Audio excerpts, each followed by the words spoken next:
तो आज हम लोग बात करेंगे आर्गेनो मैग्नीशियम हैलाइड के ऊपर कि आखिरकार आर्गेनो मैग्नीशियम हैलाइड क्या होता है। जो इसका पार्ट 1 था इस वाले लेक्चर का, उसमें हम लोगों ने सीखा था कि ऑर्गेनो मेटेलिक कंपाउंड क्या होते हैं, ऑर्गेनो मेटेलिक कंपाउंड में मेटल क्या होता है, कार्बन क्या होते हैं, मतलब ऑर्गेनिक ग्रुप क्या होते हैं, इन सब के बारे में हम लोगों ने सीख रखा है। अब मैं आज क्या करूँगा, कुछ एक आध दो एग्ज़ाम्पल देख लेते हैं और एग्ज़ाम्पल देखने के बाद हम लोग का आज का जो टॉपिक रहेगा आर्गेनो मैग्नीशियम हैलाइड रहेगा।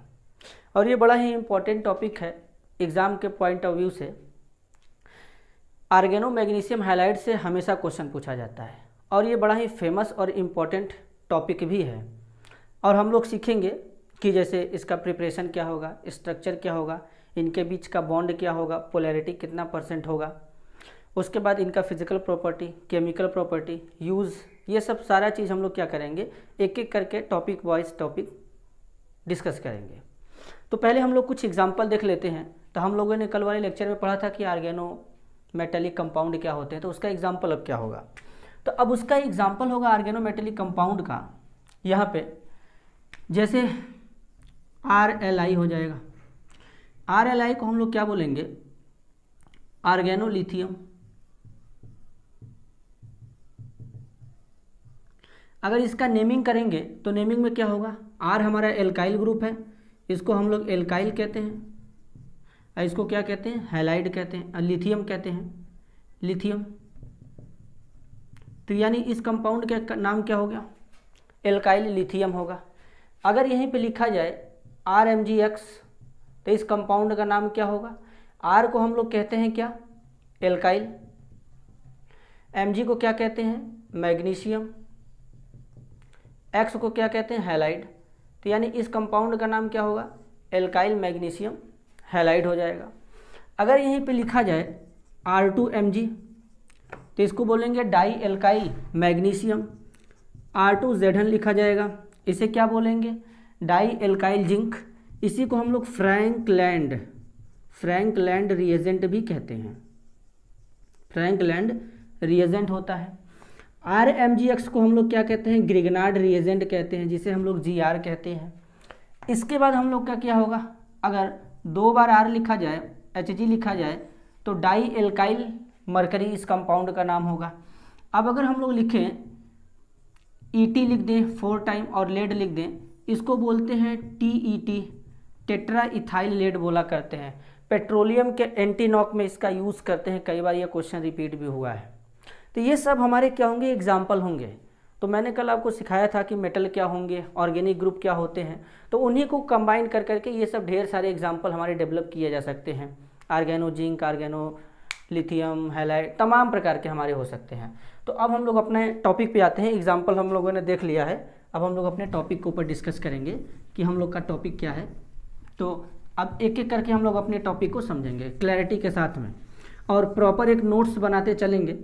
तो अभी हम लोग ऑर्गेनिक केमिस्ट्री पढ़ रहे हैं और आपको पता है कि इनऑर्गेनिक में जो डी ब्लॉक एलिमेंट था उसका करीब 6-7 लेक्चर अपलोड हो चुका है। अब एक यूनिट सोचा मैंने कि अगर ऑर्गेनिक ख़त्म हो जाए तो उसके बाद हम लोग स्टार्ट करेंगे फिजिकल केमिस्ट्री। तो ऐसे धीरे धीरे करके एक पैटर्न में पढ़ेंगे और पूरा का पूरा सिलेबस कंप्लीट हो जाएगा। और ये पूरा बेसिक से नया वाला पैटर्न है और बोर्ड पे जो भी पढ़ाया जाएगा इससे बाहर कुछ आने वाला नहीं है। पूरा का पूरा क्वेश्चन ही एज इट इज़ फंसेगा। लास्ट में हम लोग कुछ ऑब्जेक्टिव पेपर सॉल्व कर लेंगे एग्जामिनेशन के टाइम में, तो ऐसे बहुत सारा हम लोग का क्या हो जाएगा, सहायता मिल जाएगा। तो आइए हम लोग अपना टॉपिक स्टार्ट करते हैं, आर्गेनो मैग्नीशियम हैलाइड। अब इस टॉपिक के ऊपर हम लोग एक एक करके डिस्कस करेंगे। तो पहले नाम लिखा गया है ऑर्गेनो मैग्नीशियम हैलाइड। अब आर्गेनो मैग्नीशियम हैलाइड को क्या बोलेंगे, तो जैसा कि नाम लिखा गया है आर्गेनो मैग्नीशियम हैलाइड, यानी आर्गेनो मैग्नीशियम हैलाइड। अब एक एक बात क्लियर होना चाहिए। तो आर्गेनो मैग्नीशियम हैलाइड में आर्गेनो का मतलब होगा कि ये हमारा कोई ऑर्गेनिक ग्रुप होगा। उसके बाद क्या होगा, मैग्नीशियम मेटल होगा। उसके बाद क्या होगा, हैलाइड होगा। अगर इन तीनों को सेपरेटली लिखा जाए तो मान लीजिए मैं आर्गेनो की जगह क्या लिख देता हूँ, R, मैग्नीशियम की जगह क्या लिखूँगा, Mg, हैलाइड, यानी आपका क्या बना, RMgX बना। क्या बना, RMgX। RMgX को हम लोग क्या बोलेंगे, आर्गेनो मैग्नीशियम हैलाइड। अब जरा सुनिएगा, इसका दूसरा नाम है ग्रिगनार्ड रिएजेंट। इसी को हम लोग ग्रिगनार्ड रिएजेंट कहते हैं, शॉर्ट में इसे GR लिखते हैं, GR। अगर आपको कहीं भी ऑर्गेनिक केमिस्ट्री में GR लिख करके देता है तो इसका मतलब आप समझ जाइए कि इसको हम लोग क्या पढ़ेंगे, ग्रिगनार्ड रिएजेंट पढ़ेंगे बेटा। थोड़ा सा इसके हिस्ट्री के ऊपर चर्चा करते हैं। जो ग्रिगनार्ड रिएजेंट है, दरअसल एक साइंटिस्ट था, फ्रेंच साइंटिस्ट, पूरा नाम था विक्टर ग्रिगनार्ड। विक्टर ग्रिगनार्ड ने क्या किया, विक्टर ग्रिगनार्ड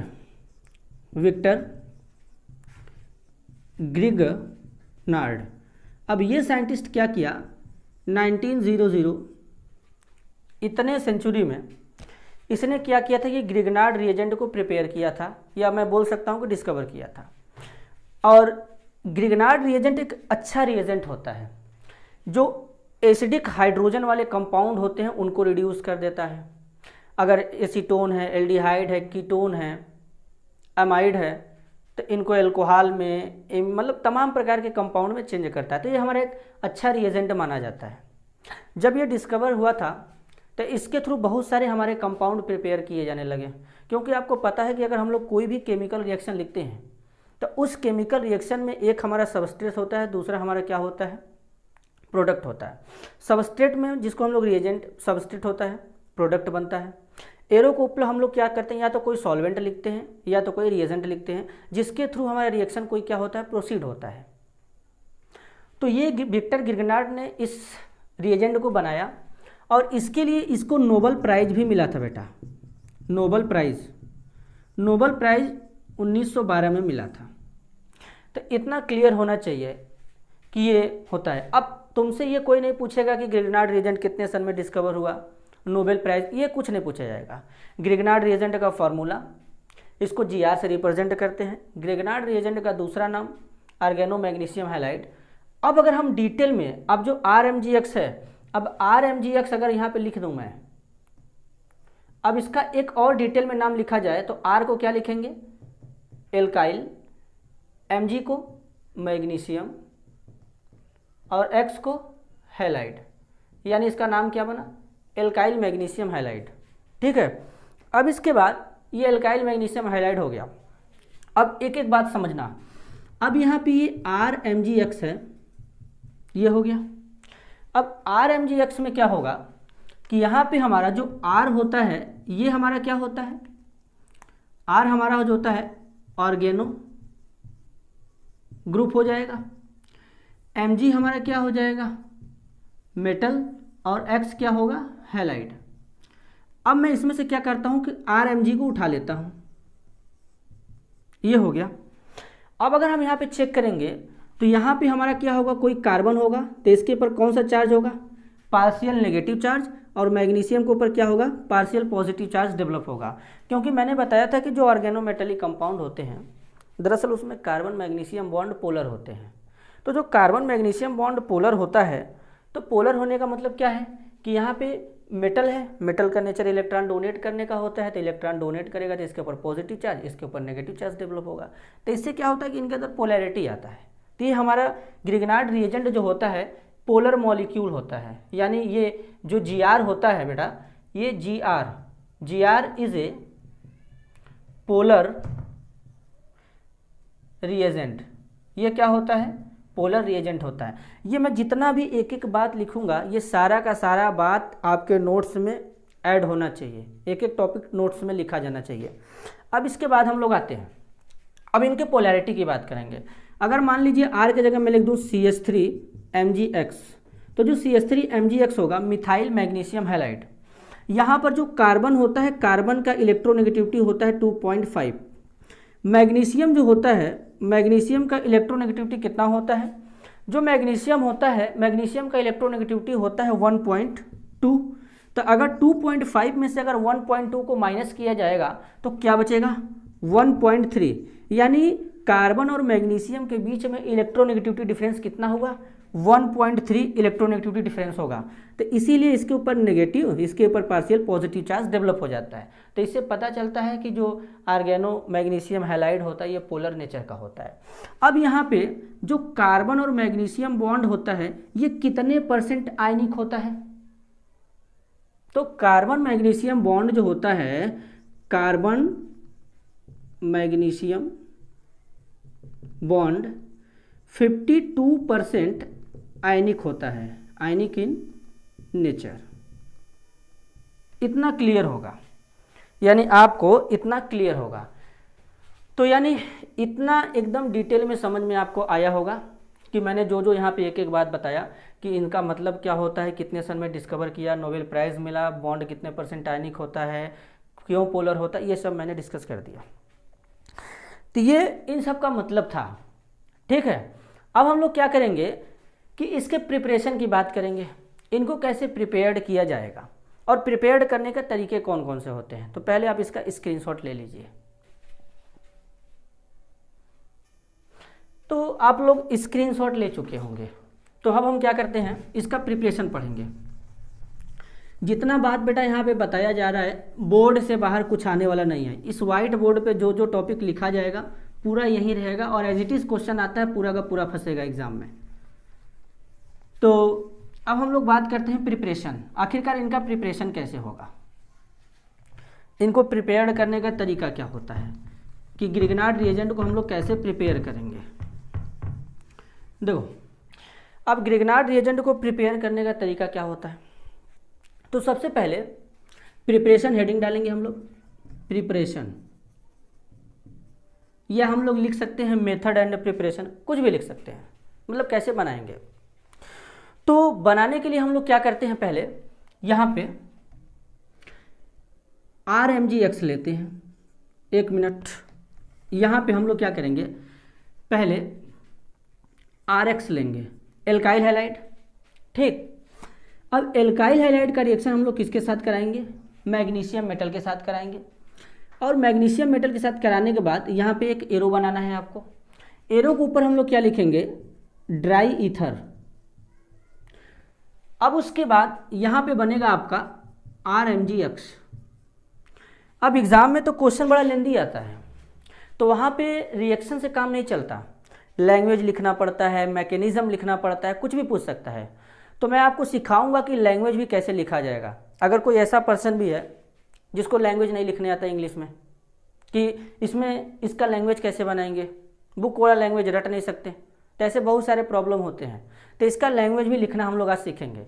तो चलिए मैं इसका आपको लैंग्वेज लिखना सिखाता हूँ। देखिए, ये एल्काइल हैलाइड है, मैग्नीशियम मेटल के साथ रिएक्ट करेगा ड्राई ईथर की प्रेजेंस में, तो क्या बनेगा, RMGX बनेगा। अब इसी को लैंग्वेज में कैसे लिखेंगे, लैंग्वेज में लिखने का सबसे अच्छा तरीका है एल्काइल हैलाइड, एल्काइल हैलाइड, ठीक। रिएक्ट विथ मैग्नीशियम मेटल, ठीक है, इतना क्लियर है। अब इसके बाद इन the presence of dry ether, dry ether की जगह आप क्या ले सकते हैं, या फिर THF, ठीक है। इन the presence of dry ether और THF, दोनों में से हम लोग कोई भी ले सकते हैं। टू फॉर्म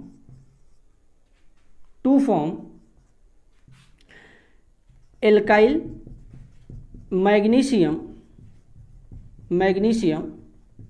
हैलाइड, बस हो गया language.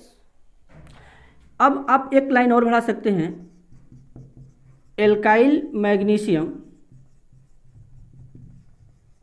Halide is also known as Grignard reagent. It is denoted by GR। ये इतना क्लियर है।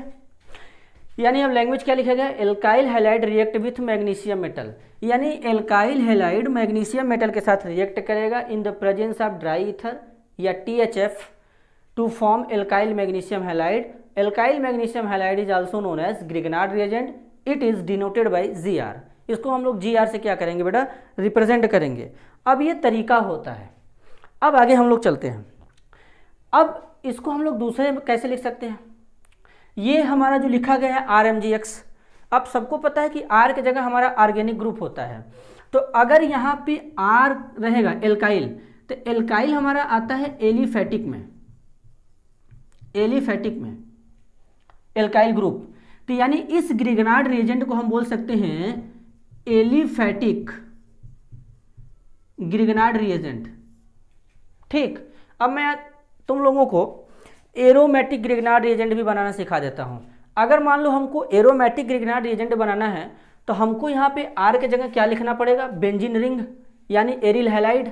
तो उसको कैसे लिखेंगे, यहाँ पे हमारा क्या हो जाएगा, ये जो लिखा गया है इसको फिजिक्स में फाई कहते हैं, लेकिन हमारे केमिस्ट्री में इसका मतलब होता है कि पीएच, कोई फिनाइल रिंग है। तो यानी यहाँ पे ये फिनाइल रिंग हो जाएगा, इसके साथ X जोड़ा जाएगा और मैग्नीशियम मेटल आ जाएगा। यहाँ पे क्या होगा, ड्राई ईथर या THF हो जाएगा। और उसके बाद क्या बनेगा, MgX। इसका मतलब होता है, इसको pH भी लिखा जाता है, इसी को फिनाइल कहते हैं। फार्मूला C6H5 होता है, या इसके जगह ऐसे रिंग बना देते हैं, बात एक ही है।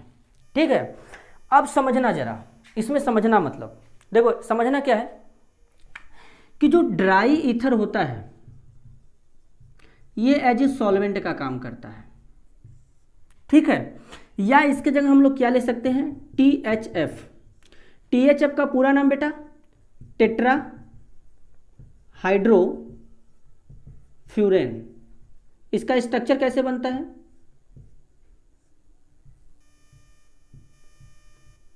ये THF है। अब THF हमारा क्या करता है, THF हमारा क्या करता है कि THF भी हमारा क्या होता है, एक टाइप का सॉल्वेंट होता है। और ये हमारा सॉल्वेंट क्या करता है, एल्काइल जो हमारा होता है सॉल्वेंट, एल्काइल या एराइल हैलाइड जो होते हैं, इनकी रिएक्टिविटी को इंक्रीज कराता है मैग्नीशियम मेटल के टूवर्ड्स। तो हम लिख सकते हैं कि these solvent increase reactivity of alkyl और aryl halide towards magnesium metal. अब ये क्या करेगा, एल्काइल हैलाइड या एराइल हैलाइड के टूवर्ड्स मैग्नीशियम मेटल की रिएक्टिविटी को क्या करेगा, इंक्रीज कराएगा। तो ये हमारा टोटल हो गया इनका प्रिपरेशन। इनको प्रिपेयर करने का ये अच्छा तरीका है। अब तुम लोग ये प्रिपेयर करो या ये करो। ये जो बना है एरोमेटिक हमारा ग्रिगनार्ड रिएजेंट, ये एलिफेटिक ग्रिगनार्ड रिएजेंट, तो इनमें से कोई भी प्रिपरेशन लिख सकते हैं। तो एग्जाम में आता है तो इसको लेकर के लैंग्वेज के साथ हमको लिखना पड़ता है। अब कभी कभी ये सॉल्वेंट का रोल पूछ लेता है, तो सॉल्वेंट का रोल यही होता है। अब हम लोग समझेंगे कि यहाँ पे ड्राई ईथर का ही यूज़ क्यों करते हैं।